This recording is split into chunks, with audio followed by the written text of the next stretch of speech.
Fala galera, Laerte Viana na área. Hoje eu quero chamar a atenção de vocês para mais um terror russo que pode estar pintando no UFC para fazer barulho. Já vou explicar e contar tudo aqui, mas antes me ajuda aí, deixa o like no vídeo, não custa nada. Hype aqui também, comenta e por favor se inscreva para a gente bater a marca de 160 mil inscritos até o final de janeiro. Eu acredito que seja possível se vocês continuarem me apoiando. Beleza? Obrigado pela moral, vamos para a resenha.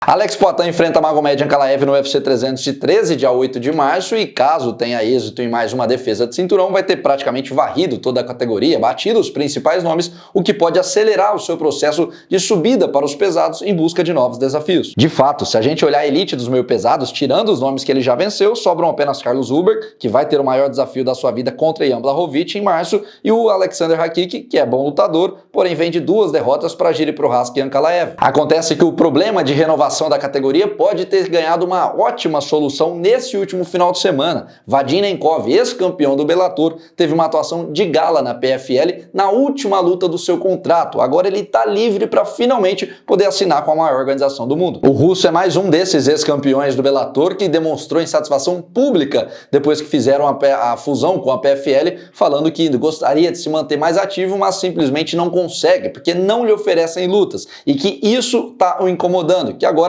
ele está cogitando seriamente a possibilidade de pular o muro. Para quem está por fora e só acompanha o UFC, o Nemkov é há alguns anos tido como um dos, se não o maior valor fora da organização. Pupilo de Fedor Emelianenko, o russo de 32 anos venceu 19 das 21 lutas do seu cartel, sendo 14 pela via rápida e não perde há 9 anos, invicto desde 2016 com 14 triunfos nas últimas 15 lutas. A única que não teve o braço levantado foi um no contest acidental contra Corey Anderson, a quem ele bateu logo na sequência. Ele era campeão do Bellator desde 2020 e nas duas últimas lutas se aventurou nos pesos pesados, finalizando o brasileiro Bruno Capelosa, ex-campeão da PFL, e no último sábado o ex-top 15 do UFC, Tim Johnson. Já adianto aqui para vocês, sem medo de errar, se o Nemkov realmente assinar com o UFC, ele chega para brigar pelo título, para embolar aquele top 5. É produto da elite. Ryan Bader, Phil Davis, Corey Anderson e El Romero, todos esses que eram da elite do Ultimate, foram brecados por ele sem muitas dificuldades. O cara é tetracampeão mundial de sambo, tem imposição física para dominar os rivais no solo, dificílimo de ser quedado e desenvolveu sua trocação com base no Taekwondo. É muito perigoso com os chutes altos e ainda tem as mãos pesadas, rápido e preciso. É completinho, poucas brechas a serem exploradas. Aliás, um dado curioso aqui é que uma das derrotas que ele teve na carreira, lá em 2015, há uma década, foi justamente contra o Jiri Prochazka. Imagina só se ele chega na nova casa já fazendo uma revanche. Seria de longe, tranquilamente, uma das lutas mais intrigantes, mais interessantes de 2025. Se na época, quando ainda eram jovens, já entregaram um espetáculo do altíssimo nível no Rising, imagina agora que ambos estão no auge. Seria um sopro de esperança de renovação na categoria e interessante para o UFC, não só pela qualidade técnica que é acima da média, mas também pela nacionalidade. A gente sabe que conta demais. Eles adoram investir em atletas daquela região. Imagina só se ele vai para o UFC e o Poatan ainda detém o cinturão, o que eu acredito que vai acontecer. Seria mais uma narrativa interessante de Brasil versus Rússia, a grande rivalidade do momento. Eu sei que alguns podem estar se perguntando, mas Laerte, o seu mentor Fedor tem uma relação bastante conturbada com o Dana White. Será que isso não poderia ser um impeditivo para essa possível migração? Sim, poderia. Inclusive, eu acho que é por isso que até hoje ele não foi,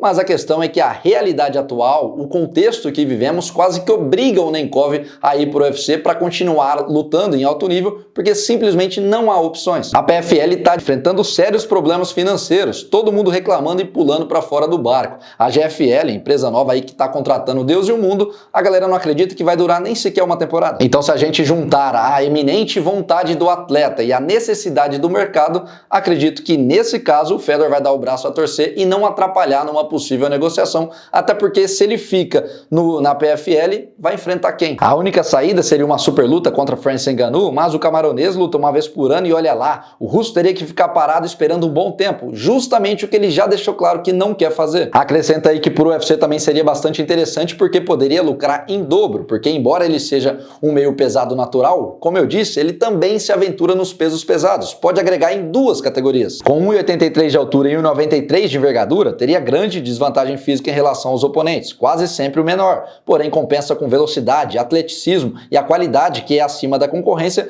não é exagero dizer que do top 6 para baixo ele faria um barulho, bateria de frente com qualquer um. Nessa última luta contra o Tim Johnson, que chegou a ser ranqueado no UFC, não teve qualquer tipo de dificuldade. Abriu um corte na testa do rival com chute alto, entrou, embolou, botou para baixo, foi para as costas, finalizou sem ser tocado. Nota 10, tirou para nada. Sim, é verdade que o querido Fred Mercury da borracharia nunca foi uma referência técnica, é um daqueles pesados que não cuida do shape, e no período em que ficou no Ultimate, embora tenha frequentado o ranking, sempre foi bastante limitado. Acontece que o Vadim fez bonito porque é esse tipo de apresentação que a gente espera de um atleta que pega outro de um nível bem inferior. Amplo domínio. Resumindo, caso o Vadim Nemkov continue na PFL, vai ficar sobrando. É quase que um desperdício ver um talento desse nível, no auge técnico e físico, sem poder se testar entre os melhores do mundo, sem poder provar do que realmente é capaz. É por isso que eu quero saber aqui de vocês, gostariam de ver mais um russo desse alto nível chegando no UFC? A empresa, por exemplo, precisa dele neste momento? E acreditam que ele chegaria pronto para brigar pelo topo, ali no top 5, uma disputa de cinturão com uma ou duas vitórias ou não? Calma lá, porque no Ultimate o nível é diferente. O que vocês acham sobre Vadim Nemkov? Gostariam de vê-lo lá ou é melhor ficar na PFL? Coloquem tudo aqui embaixo, as expectativas e o que vocês gostariam de ver. Não esqueçam, por favor, de deixar o like no vídeo, se inscrever aqui no canal, porque é sempre muito importante dar aquela moral. Fiquem ligados que amanhã, nessa quarta-feira, meio-dia, tem o quadro Quem Vence, análise técnica, mapeamento do Henrique Horaguchi, novo apresentador aqui do canal, sobre Shara Bullet contra Michael Page, que se enfrentam no UFC Arábia Saudita deste sabadão, que começa às 11 horas, hein? Se atentem ao horário que é diferente e muitos outros conteúdos. A semana vai ser muito cheia e eu conto com a audiência e a companhia de todos vocês. Valeu!